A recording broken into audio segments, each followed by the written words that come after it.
Mecklenburg Six, America's most audacious death row escape.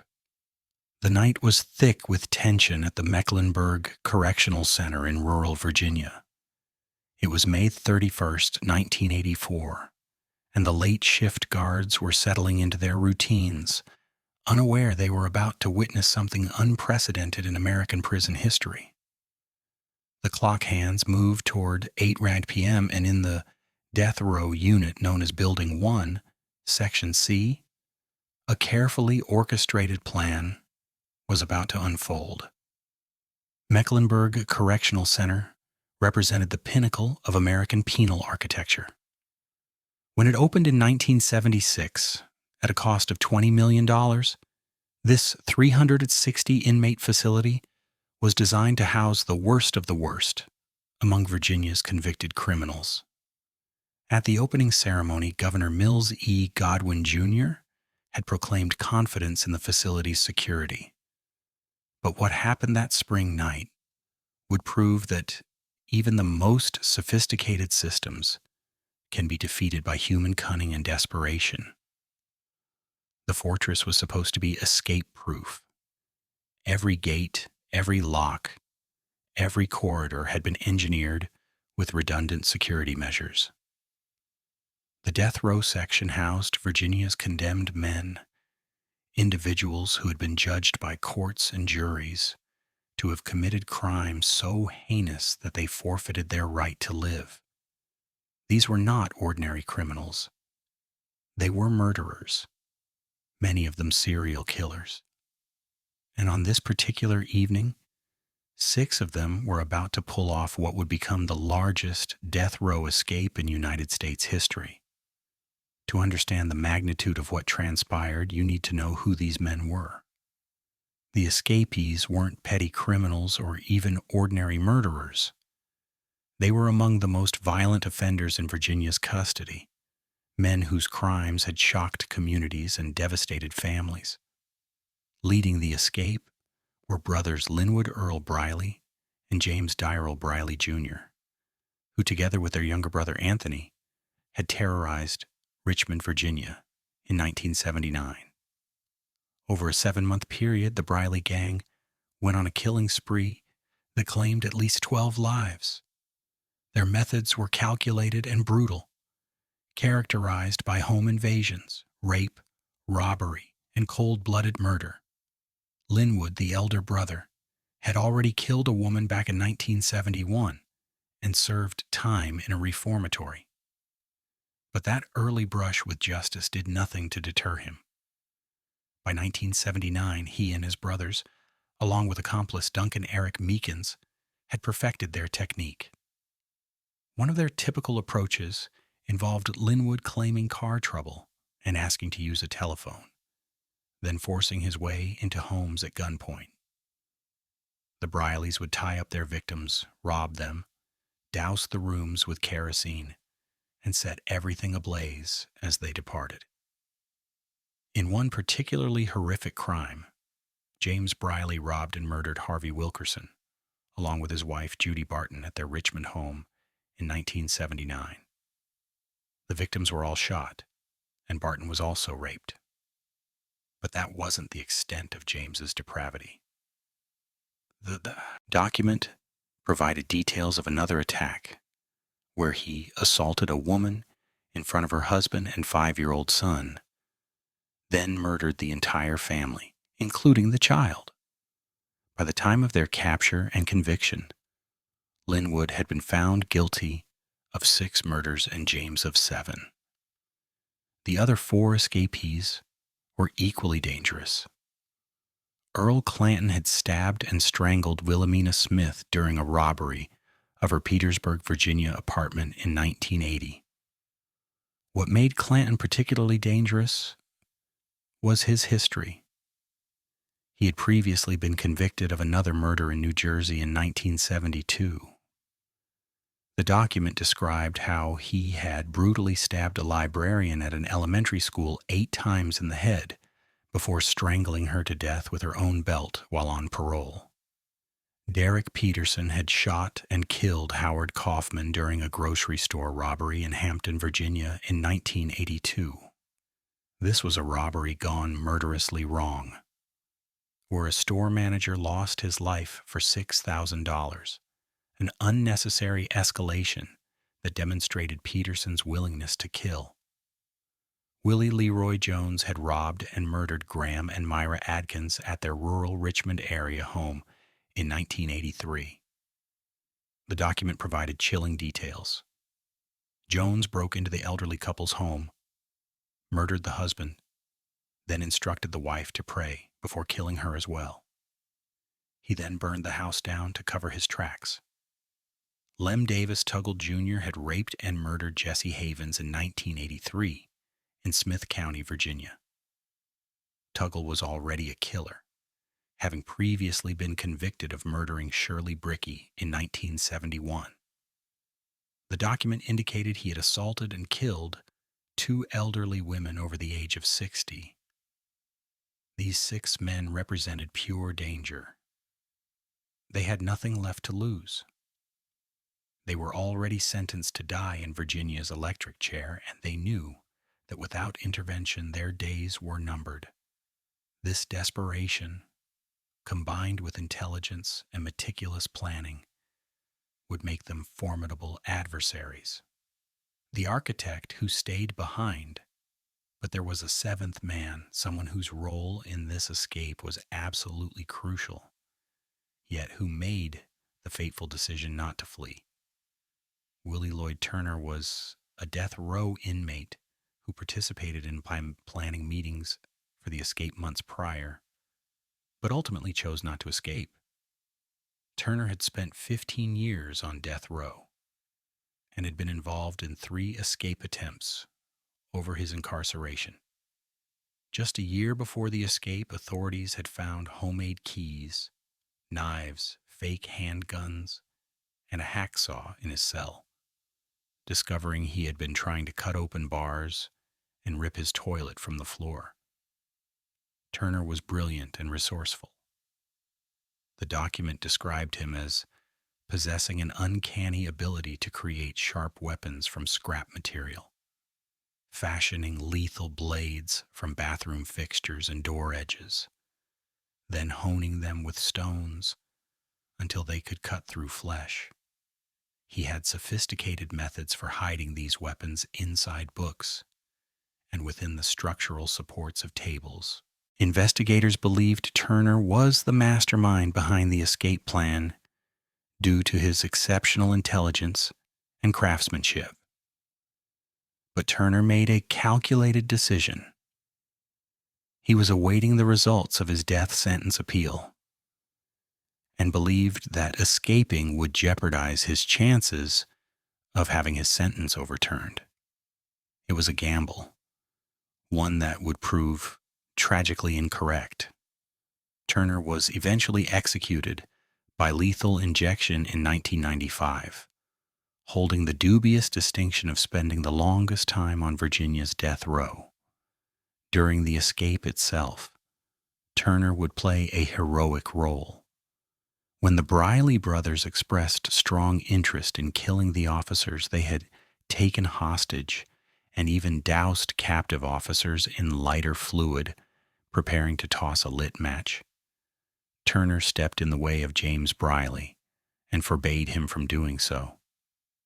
Similarly, another non-escaping inmate named Wilbert Lee Evans prevented Linwood Briley from raping a female nurse who had been taken hostage while delivering medication. These acts of protection would later be cited by guards who credited Turner and Evans with saving their lives. The seeds of escape. The planning for this escape had begun months earlier, sometime around October 1983. The death row inmates had observed something crucial. Correctional officers at Mecklenburg had become complacent and often failed to follow security procedures. Harold Catron, who served as Mecklenburg's head of security, later admitted in interviews that prisons were under heavy scrutiny from human rights groups. resulting in many confinement rules being eroded away. He told the Richmond Times-Dispatch that it was unbelievable to me that we were in a position of having to allow death row inmates to congregate with one another up until 10-11 p.m. This laxity created opportunities. The inmates noticed patterns in guard behavior, identified weak points in procedures, and began to formulate their plan. Turner distributed weapons to the designated escapees and coordinated their roles. But as the planning advanced, something unexpected happened. The document revealed a crucial detail. 2 months before the escape, one of the inmates in Section C sent an anonymous warning letter to the State Attorney General's office. The letter claimed that a bomb was being prepared in Section C and warned that inmates would use this bomb as part of an escape attempt. This tip prompted the warden to order comprehensive search operations. Supervisors and guards, accompanied by dogs, searched the cells thoroughly, removing inmates and inspecting their belongings. Despite the extensive search, they found no trace of a bomb or any material suitable for making one. The anonymous tip had also detailed that the escape plan involved seizing guards' uniforms and using them as disguises. What investigators later realized was brilliant in its deception. The letter wasn't a genuine warning from a concerned inmate. It was a deliberate plant by the escapees themselves. The false alarm was designed to prime the guards, ensuring that when the actual bomb hoax was used for the real escape, it would be instantly believable. The inmates were conditioning their captors, creating a narrative that would later seem entirely plausible in the heat of crisis. As the plan progressed, some death row inmates became worried about being harmed during the escape attempt or concerned the plan would make life more difficult. They went to guards with their concerns, and to officials' credit, they reacted quickly. The warden issued a prison-wide lockdown beginning in April 1984 that extended into May, temporarily keeping the Briley brothers at bay. But external pressures mounted. Human rights activists and Virginia prison bureaucrats called for an end to the lockdown, and the warden eventually lifted it. Just days later, the escape plan would be executed. The basketball game. On May 31st, 1984, around 8 p.m., inmates from death row were in the prison yard for their scheduled evening recreation time. They were engaged in a basketball game, a seemingly normal activity that masked the extraordinary tension beneath. 5 guards supervised them, watching the inmates move back and forth across the court. The document described how Willie Turner, the mastermind, approached a guard with another inmate. They had rehearsed this moment. One claimed a knee injury. The other said he needed to use the restroom. On the surface, these seemed like harmless requests, the kind guards dealt with daily. But this violated prison policy. The rules dictated that inmates must spend the entirety of their recreation time outside. If any inmate needed to return to the cells, all inmates were required to return simultaneously. To escort just 2 inmates back, 2 guards would have to leave their posts. Since only 5 guards were present, this would leave the remaining inmates under the supervision of just 3 guards. A dangerous ratio. The guards had grown lax in enforcing policy. This was the critical error. 2 guards left with the 2 inmates, reducing the eyes monitoring the rest of the prison population. This lapse was the moment the plan truly gained momentum, making it easier for the remaining inmates to execute the next phase without detection. When recreation time officially ended, the 3 remaining guards instructed the inmates to return to Building 1. As they walked back, the guards were complacent, not expecting trouble. They passed through the outer gate, but were still separated from their cell block by an inner, electronically controlled gate. Then, in a profound failure of basic security protocols, the guards failed to count the inmates. This was standard procedure, fundamental to prison security, yet it was ignored. The hidden threat. Suddenly chaos erupted. The inmates began shoving each other, raising their voices, creating a frantic diversion. The 3 guards and the gate guard immediately focused on restoring order, their attention consumed by the manufactured disturbance. In the confusion, one inmate slipped unnoticed into a nearby restroom, a facility designated only for guards. That inmate was Earl Clanton, and his task was crucial: remain hidden inside, waiting for a specific signal.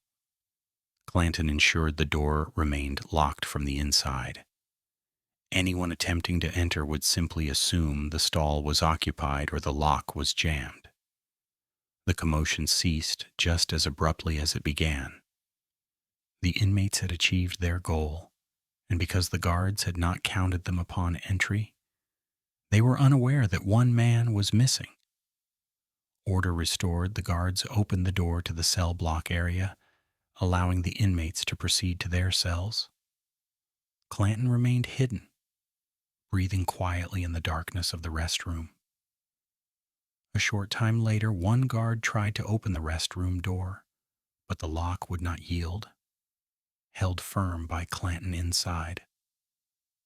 The guard attempted to report the jammed lock to the gate guard, but was dismissively told to find another restroom.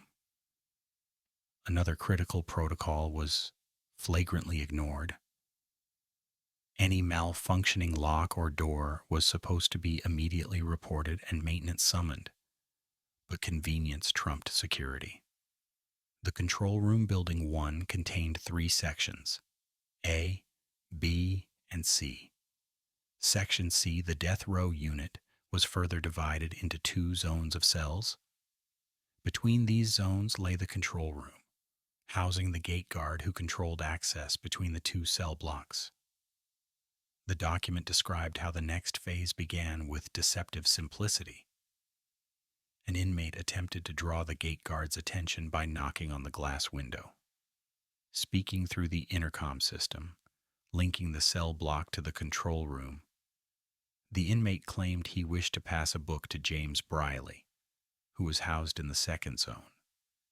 The guard agreed to act as courier. This was a small favor, the kind performed dozens of times without incident.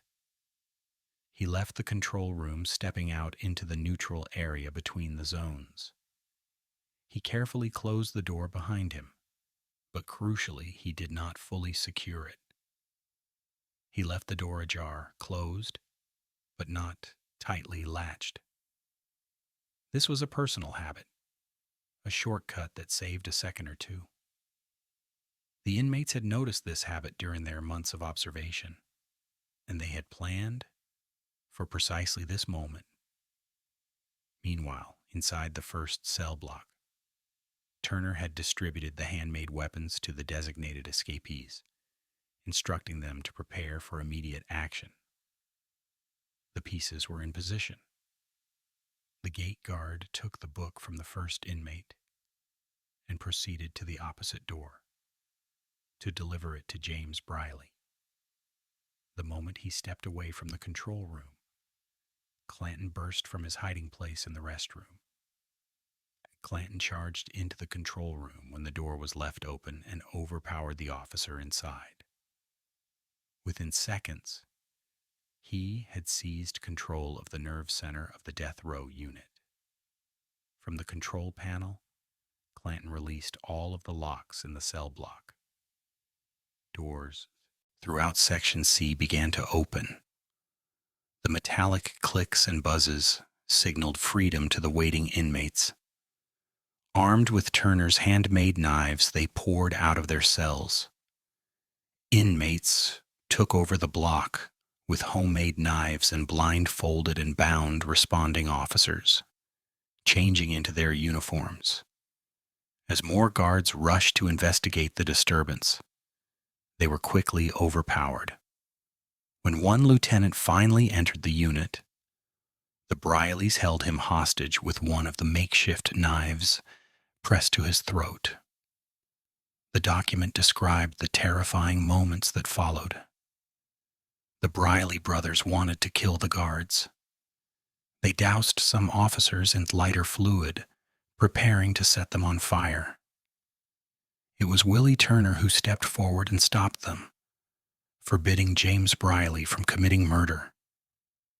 When Linwood attempted to rape a female nurse who was delivering medication, Wilbert Lee Evans intervened and prevented the assault.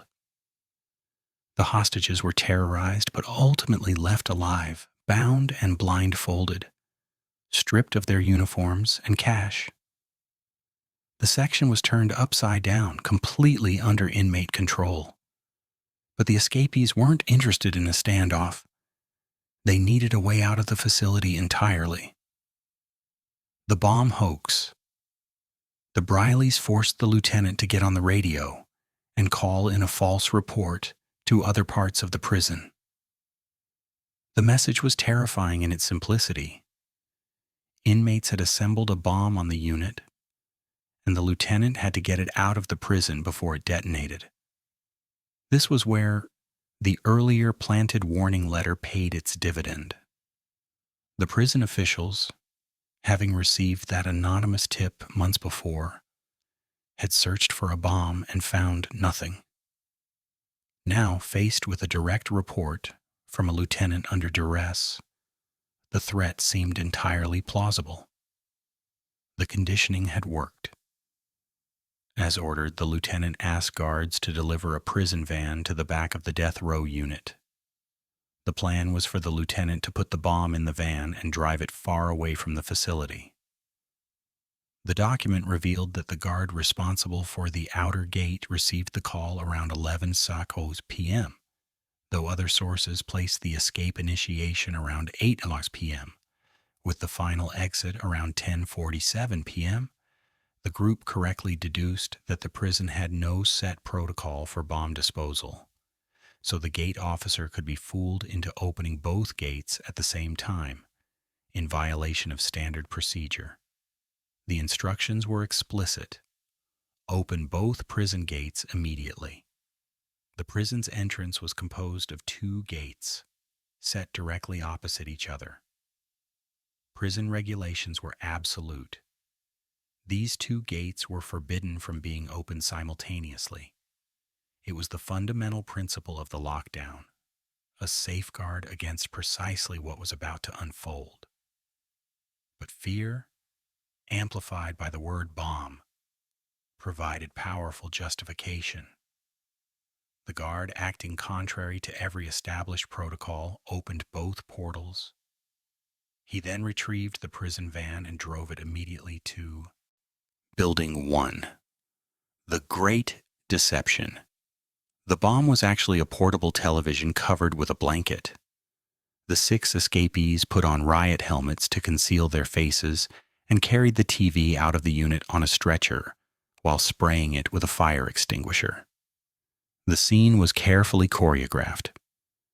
The heavy protective gear made them look like a legitimate bomb squad.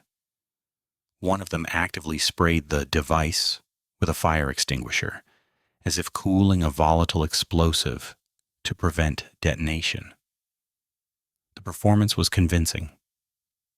The remaining guards watched as this bomb squad emerged from Building 1. They saw the protective gear, the urgent movements, the fire extinguisher spray.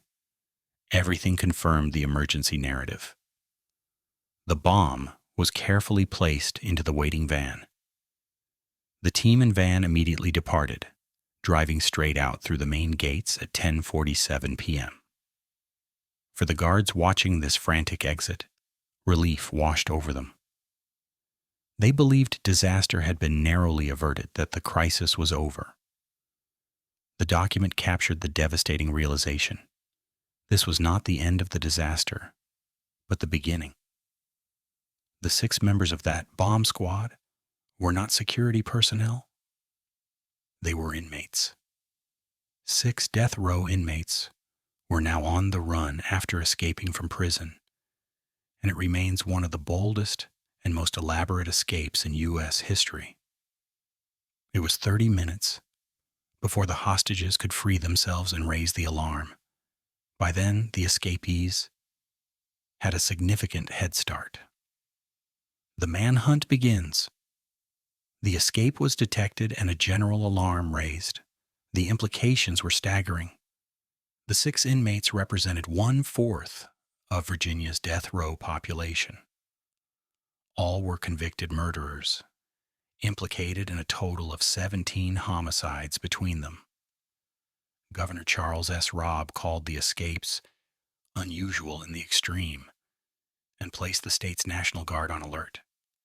Every security agency imaginable mobilized: police, the FBI, Virginia Investigations Bureau, even the governor's office. No time was wasted. Helicopters took to the skies. Patrol cars saturated the roads. Officers and tracking dogs began a methodical sweep of the area surrounding the prison. Some 200 officers from the FBI, Virginia, and North Carolina police used bloodhounds and helicopters to search for the 6. The scope of mobilization was unprecedented. Fear for public safety was paramount. Officials knew that any innocent citizen who encountered these condemned men faced mortal danger. These were individuals who could kill without provocation, having long shed any fear of consequences since they were already facing execution. The lead investigator was confident the capture was inevitable, but his primary fear was that they would be found only after they had harmed or killed innocent people. The question dominating minds was complex. How did they pull off this audacious escape? Where did the bomb materials come from? How did they break out of high-security cells? Where did they get the guards' uniforms? Investigators first met with the prison warden to gather intelligence. The warden confirmed the chaos in Section C of Building 1. The area was turned upside down. Guards who had been supervising the section were found bound and restrained. The inmates had gained complete control. The warden provided the identities of the escapees, instantly confirming the severity of the situation. The list included the Briley brothers, whose estimated body count ranged between 11 and 20 victims, a figure so uncertain it underscored their prolific violence. Inside the cells, investigators found numerous homemade shivs and sharp weapons crafted from bathroom materials or door frames, hidden ingeniously in table legs and other locations. This confirmed the escapees were armed, even if only with improvised blades. The investigators interviewed the restrained guards from Section C, asking if they had overheard discussions about the escapees' planned destination. The guards unanimously denied hearing anything. The escapees had maintained strict silence regarding their post-breakout plans. This lack of information initially shifted suspicion toward the guards themselves. Could one have aided the prisoners? The incident led to significant personnel changes. The director of the Department of Corrections was forced to resign 6 months later. 5 Mecklenburg guards were fired, and the prison's warden, Gary Bass, along with security assistant Harold Catron, were suspended without pay and reassigned. Investigation reports criticized security at the prison as sloppy and charged that it was poorly managed. One consultant stated, "The inmates at Mecklenburg present an indisputable picture of a hostile, aggressive, highly dangerous inmate population. This writer has rarely seen a facility in which such ungovernable conduct was apparently the norm. Outside the prison, the manhunt intensified. Once free, the 6 men crossed into nearby North Carolina. Unable to agree on their next move, they soon split up in the town of Warrenton and abandoned the van in a schoolyard. The unmarked prison van was found abandoned near Warrenton, North Carolina.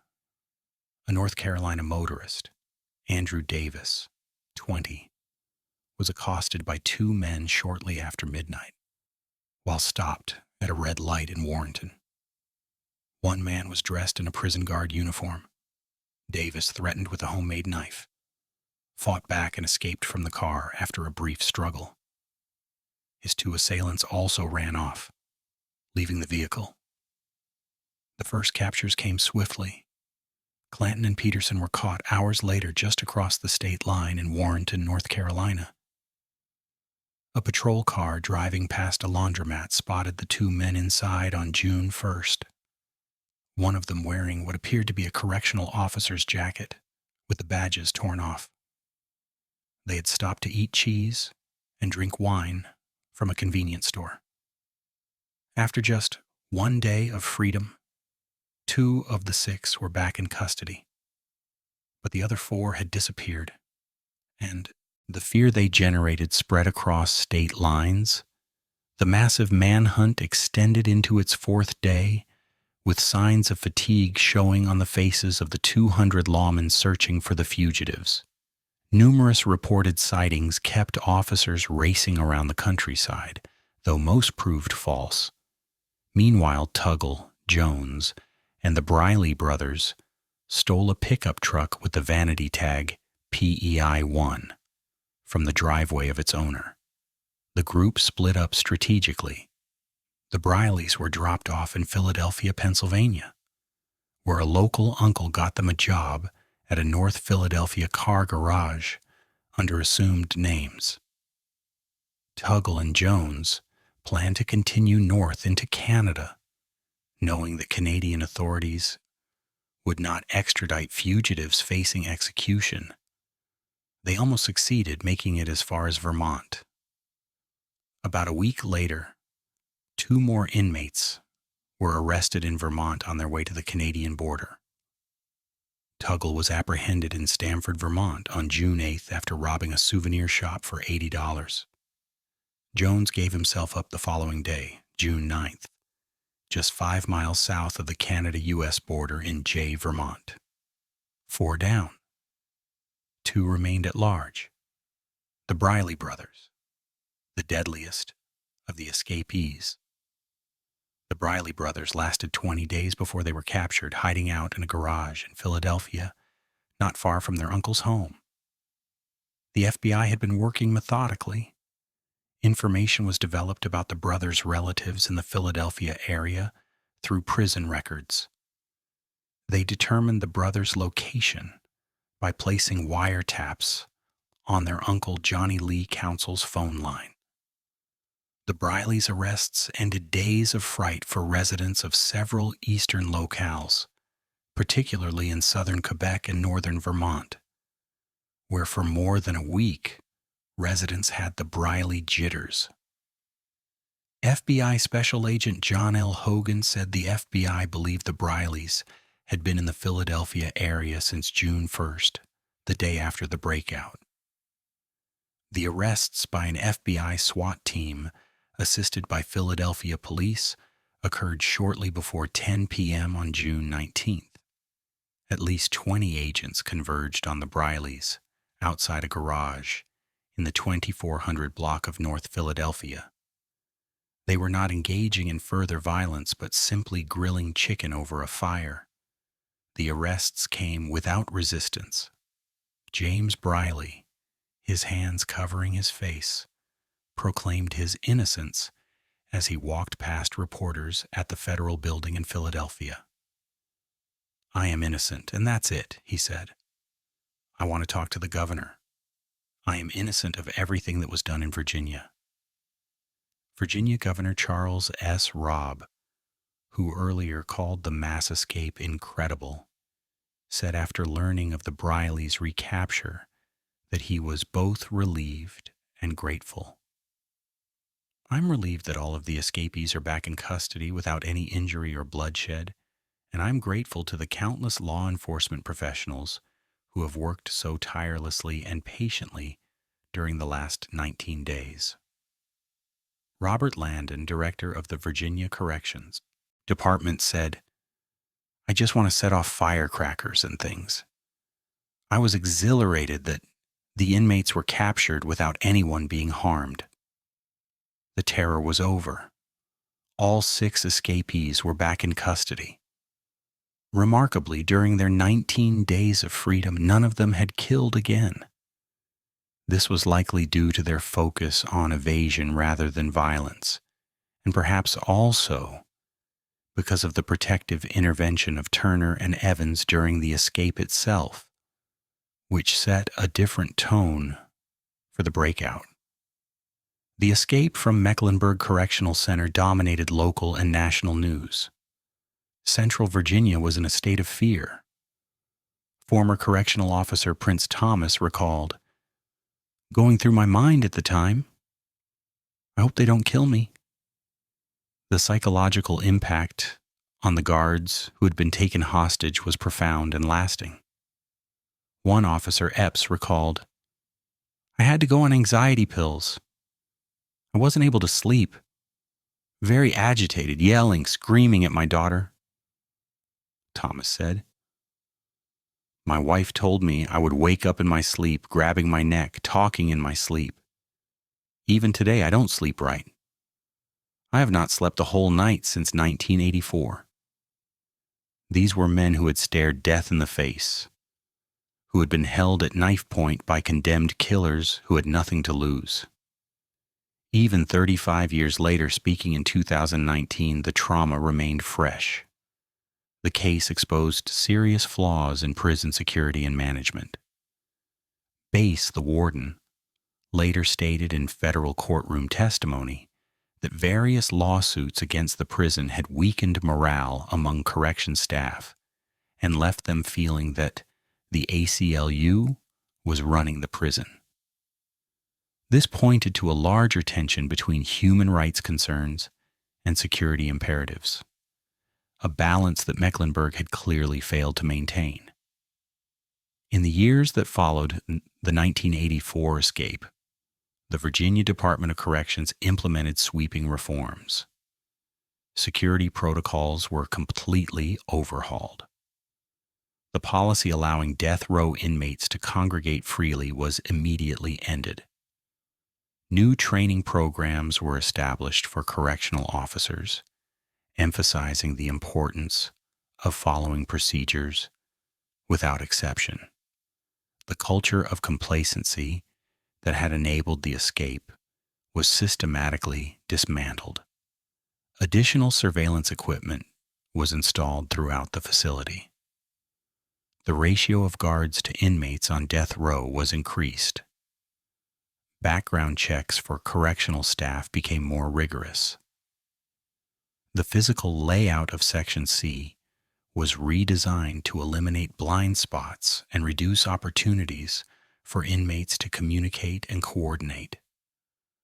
But perhaps the most significant change was psychological. The escape had shattered the myth of the impregnable prison. It demonstrated that intelligence, patience, and observation could defeat even sophisticated security systems. When human operators became complacent, every correctional facility in America studied the Mecklenburg escape, using it as a case study in what not to do. After their recapture, the 6 escapees faced additional charges related to the escape itself. They were tried for their roles in the takeover of Section C, the hostage taking, and the elaborate deception that allowed them to flee. The Briley brothers were the first to face their final reckoning. Linwood Briley was executed in Virginia's electric chair on October 12, 1984, just 4 months after his recapture. James Briley followed his brother to the electric chair on April 18, 1985. Their younger brother, Anthony, who had not been part of the escape, was executed in 1995. Lem Tuggle was executed by lethal injection on December 12, 1996, more than 12 years after the escape. His long wait on death row reflected the appeals process that all condemned inmates navigate, a process that can take decades. Willie Leroy Jones was executed by lethal injection on September 11, 1992. Like Tuggle, Jones spent years awaiting his fate, the memory of those 19 days of freedom gradually fading into the monotony of death row existence. Derek Peterson had his death sentence commuted to life imprisonment and remains incarcerated. The reasons for the commutation are complex and reflect the evolving standards of death penalty jurisprudence. Peterson, unlike his fellow escapees, will die of old age behind bars, rather than by execution. Earl Clanton was executed by lethal injection on April 14, 1990. The man who had hidden in the guard's restroom and seized the control room, making the entire escape possible, paid the ultimate price for both his original crimes and his role in the breakout. Willie Turner, the mastermind who chose not to escape, watched as his creations were executed one by one. His gamble on winning his appeal failed. He was executed by lethal injection on May 25, 1995, after spending 24 years on Virginia's death row, the longest tenure in the state's history at that time. One can only imagine his thoughts as the needle entered his arm, wondering if those 19 days of freedom his fellow inmates experienced might have been worth the risk after all. Wilbert Lee Evans, who had prevented Linwood Briley from raping the nurse, was executed by lethal injection on October 17, 1990. His act of humanity during the chaos of the escape was noted by authorities and the hostages he protected, but it could not save him from his own death sentence. The Mecklenburg escape offers profound lessons about institutional security, human psychology, and the nature of desperation. First and foremost, it demonstrated that no security system is foolproof when human operators fail to follow procedures. The inmates didn't defeat sophisticated technology or brute force their way through reinforced barriers. They exploited human carelessness. The failure to count inmates was inexcusable. This basic procedure exists precisely to prevent what happened with Earl Clanton hiding in the restroom. The guard who left the control room door ajar had created a vulnerability through habit and convenience. The two guards who escorted inmates back from recreation early violated policy and weakened the security perimeter. Each small violation, seemingly inconsequential in isolation, became a critical weakness when exploited by intelligent, motivated adversaries. The escape also highlighted the power of psychological manipulation. The planted warning letter 2 months before the escape was brilliant in its conception. It primed the authorities to believe in the possibility of a bomb, making the actual hoax far more credible. This kind of long-term planning demonstrates that the inmates weren't acting impulsively. They were conducting a psychological operation, studying their captors and manipulating their responses. The decision by Turner and Evans to prevent violence during the escape speaks to something profound about human nature. Even among condemned killers, there exist boundaries and codes. Turner's intervention to stop the Brileys from killing the guards may have been pragmatic, recognizing that murdered guards would trigger a more aggressive response. Or it may have been moral, a line he refused to cross despite his own crimes. We cannot know for certain.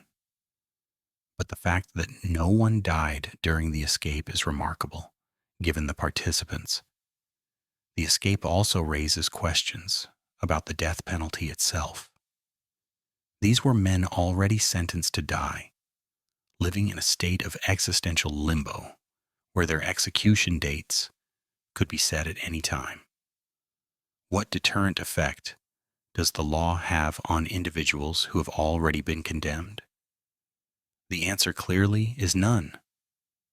They had nothing left to lose, which made them extraordinarily dangerous and motivated. Beyond the statistics and procedural failures, the Mecklenburg escape had a profound human cost that extended far beyond the 19 days the inmates were free. The correctional officers who were taken hostage suffered psychological trauma that persisted for decades. Imagine being held at knife point by men you know have killed before, men who have explicitly stated they are willing to kill you. The terror of those moments cannot be overstated. Officer Epps and Officer Thomas, speaking 35 years later, still bore the scars. Sleep disturbances, anxiety, nightmares, these symptoms of post-traumatic stress disorder define their lives after the escape. The fact that Turner and Evans intervened to save them did not erase the hours of terror, the uncertainty, the feeling of absolute helplessness. The families of the inmates' original victims lived in fear during those 19 days. Every news update brought the possibility that these killers had claimed new victims. The relief when all 6 were recaptured without additional murders was tempered by the renewed trauma of seeing their loved ones' killers in the news again, a reminder of losses that could never be recovered. The residents of Warrenton, North Carolina, and the communities in Vermont near the Canadian border experienced genuine fear. Schools increased security. Parents kept children home. People locked their doors and eyed strangers with suspicion. This collective anxiety, this disruption of normal life, was another form of victimization perpetrated by the escapees. The escape dominated news cycles for nearly 3 weeks. Television reporters camped outside the prison, interviewing officials, experts, and anyone with a connection to the case. Newspapers ran daily updates on the manhunt. The story had everything media organizations crave: violence, suspense, incompetence, and the specter of dangerous criminals on the loose. The coverage served a public good by alerting communities to be vigilant, but it also sensationalized the event. The Briley brothers, in particular, became almost mythologized, their crimes detailed in graphic terms that both informed and titillated audiences. This kind of coverage can inadvertently glorify criminals, turning them into anti-heroes in the public imagination. When the Brileys were finally captured, the image of them grilling chicken outside a garage in Philadelphia became iconic.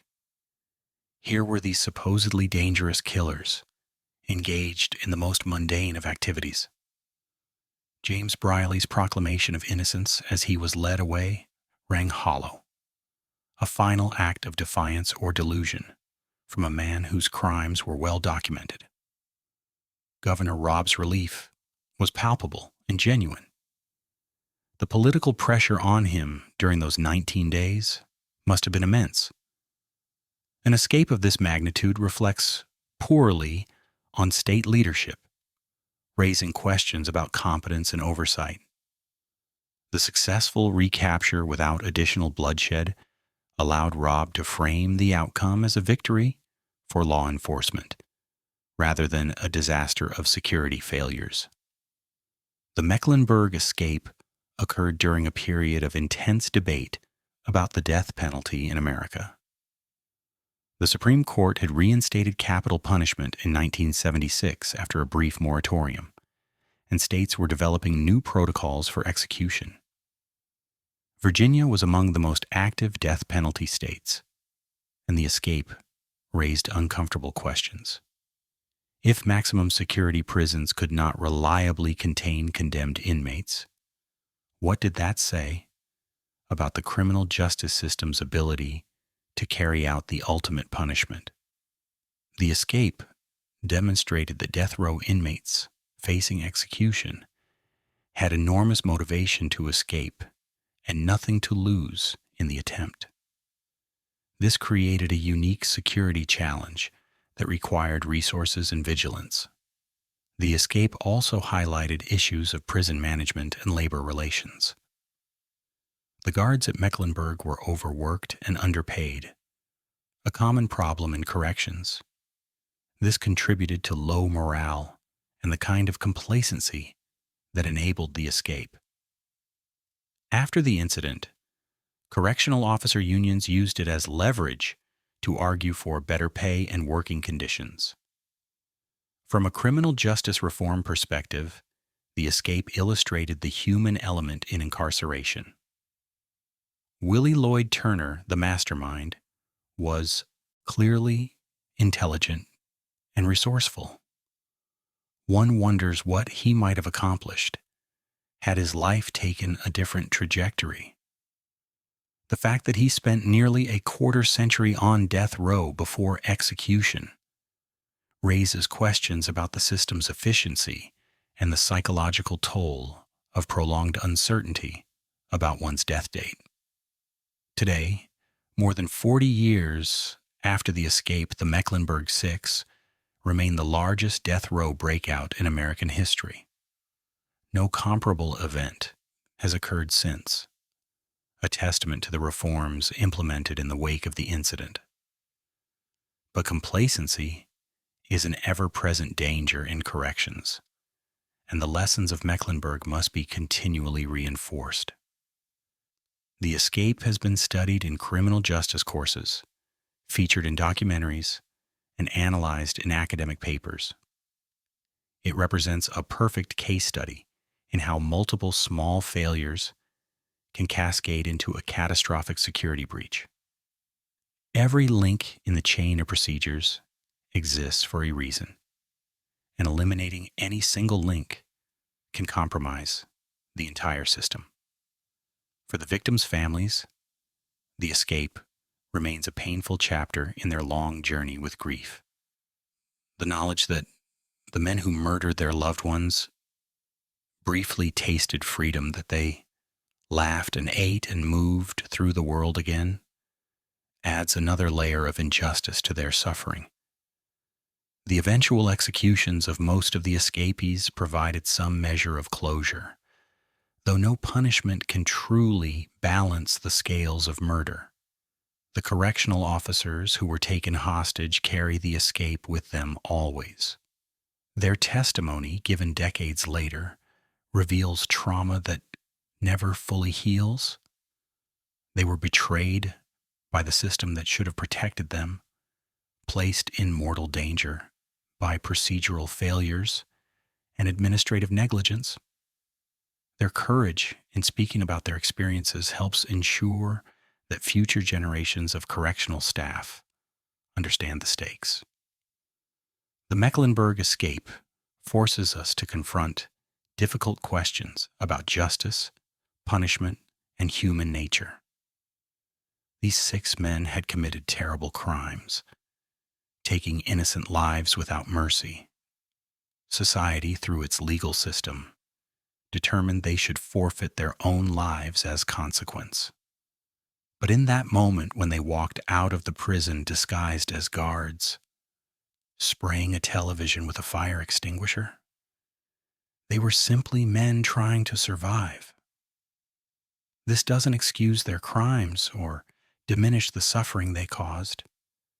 It doesn't make them sympathetic figures or suggest their escape was anything other than a serious crime in itself. But it reminds us that even the worst among us possess the fundamental human drive for self-preservation, the desire for freedom, the capacity for cunning and cooperation. Willie Turner's decision not to escape, based on his calculation that staying improved his chances of winning his appeal, represents a different kind of desperation. He gambled his last chance at freedom on the legal system, and he lost. One has to wonder if, as he lay on the gurney awaiting lethal injection in 1995, he regretted that decision. Did he think about those 19 days his Confederates spent outside the walls? Was it worth sacrificing potential freedom for the slim hope of legal vindication? The escape also demonstrates the importance of leadership and institutional culture. The problems at Mecklenburg didn't develop overnight. They were the result of gradual erosion of standards, insufficient oversight, inadequate training, and poor morale.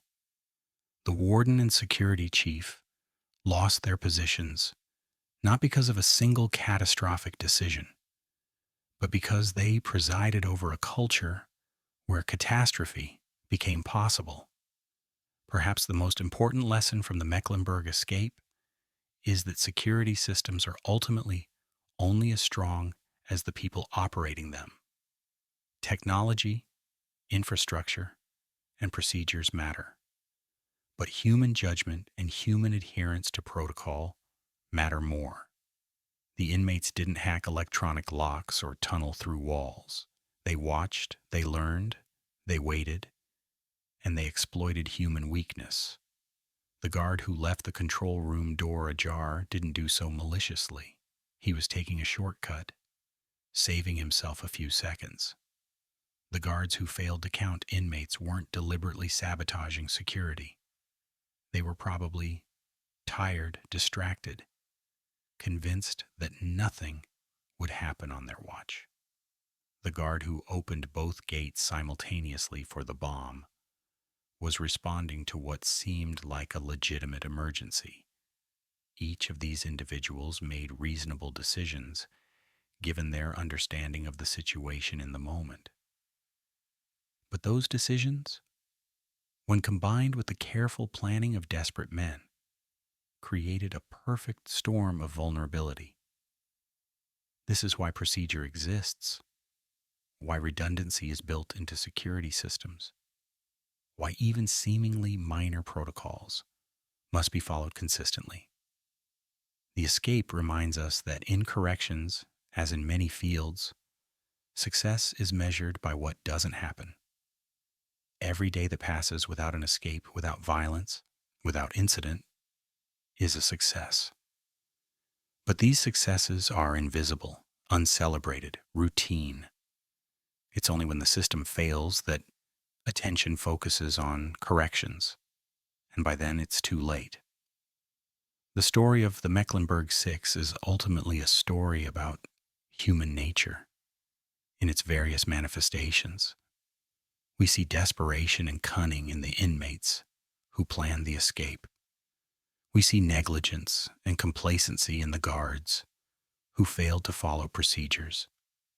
We see courage and humanity in Turner and Evans, who prevented violence despite being killers themselves.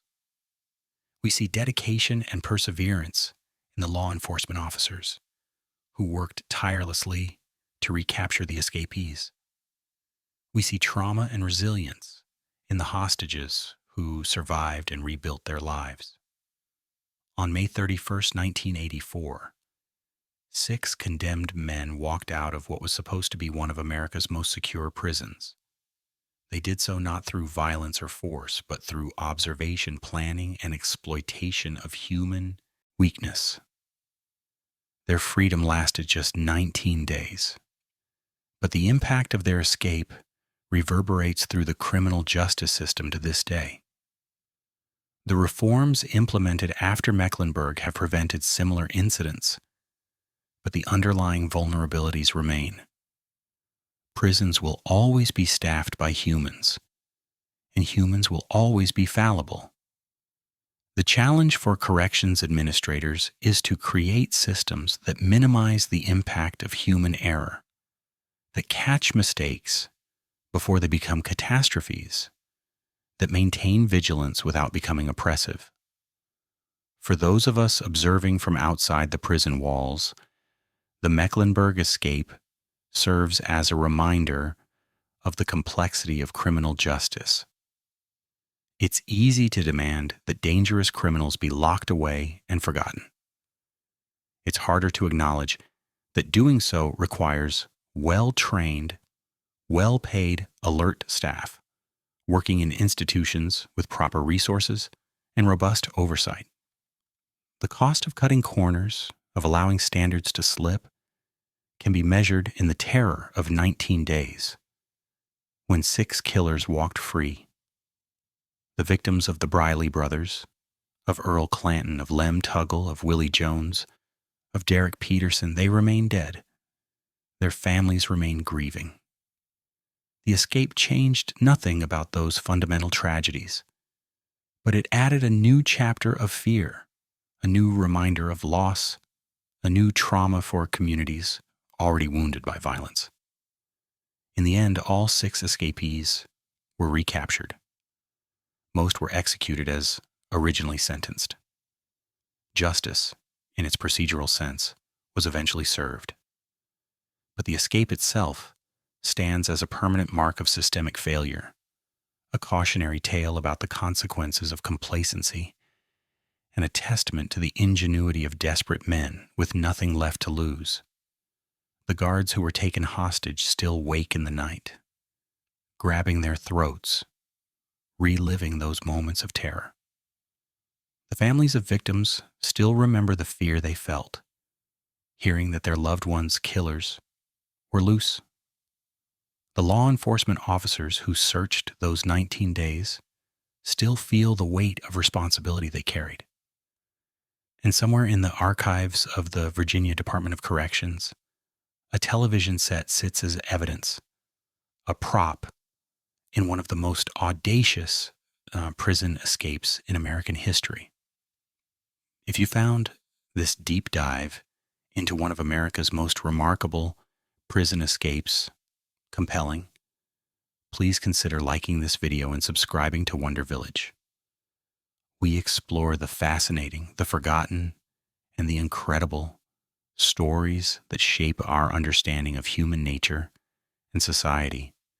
Hit that notification bell so you never miss our next investigation into the extraordinary events that challenge our assumptions about security, justice, and the human capacity for both ingenuity and destruction. Until next time, stay curious, stay informed, and remember that the most secure systems are only as strong as our commitment to maintaining them.